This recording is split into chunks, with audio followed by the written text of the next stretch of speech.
il y a un malentendu, on ne peut pas. On se demande pourquoi, par exemple, Macron privilégie quelques centaines de personnes, par exemple. Toujours Mélenchon disait, ah oui, il a fait des cadeaux à quelques centaines de personnes, et il oublie le peuple.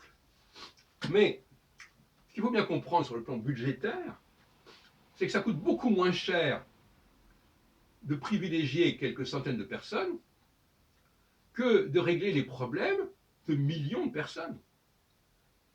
Et ça, on ne le comprend pas. Par exemple, je donne 1 million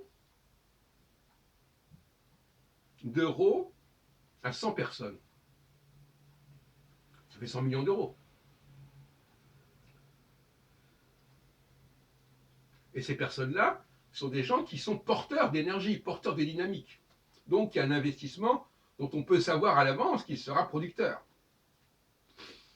Est-ce que je peux faire le même effort pour des millions de personnes? Non. Pourquoi? Pour deux raisons. Parce que ces personnes ne sont pas forcément définissables, on ne sait pas qui c'est, ça va peut-être rien donner du tout. Et deuxièmement, parce que ça va donner des sommes fabuleuses. Imaginons même donner 10 000 euros à 10 millions de personnes. Vous imaginez ce que ça peut être. Bon. Donc,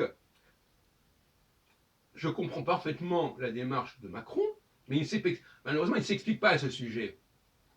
Il vaut mieux être concerné par un nombre limité de personnes qu'on va choyer, qu'on va favoriser, parce qu'on sait qu'elles ont des potentialités, que de donner de l'argent à des milliers, voire des millions de personnes, ce qui va coûter infiniment plus cher à l'État, pour des résultats qui seront certainement extrêmement incertains.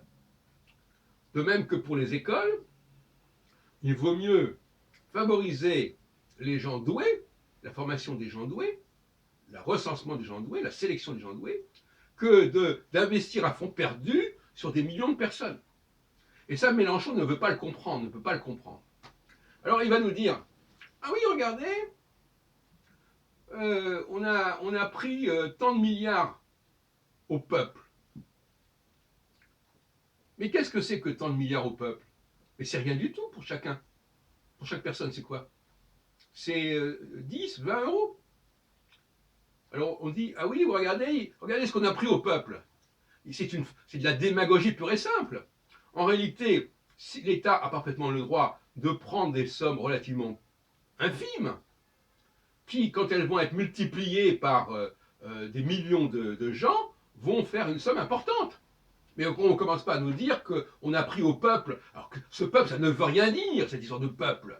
C'est n'importe quoi, c'est une mascarade. Il y a une différence entre prendre 3 milliards d'euros à quelques millions de personnes et prendre 3 milliards d'euros à un millier de personnes. Mais en jouant sur ce mot peuple, le peuple, et puis comme si c'était un être réel, le peuple, c'est une plaisanterie. Le peuple, ce sont des millions de personnes, et quand on leur prend de l'argent, ce sont des sommes ridicules, et quand on leur en donne, si ce ne sont pas des sommes modiques, c'est des sommes qui sont absolument catastrophiques pour l'État. Est-ce qu'on s'est bien compris là-dessus?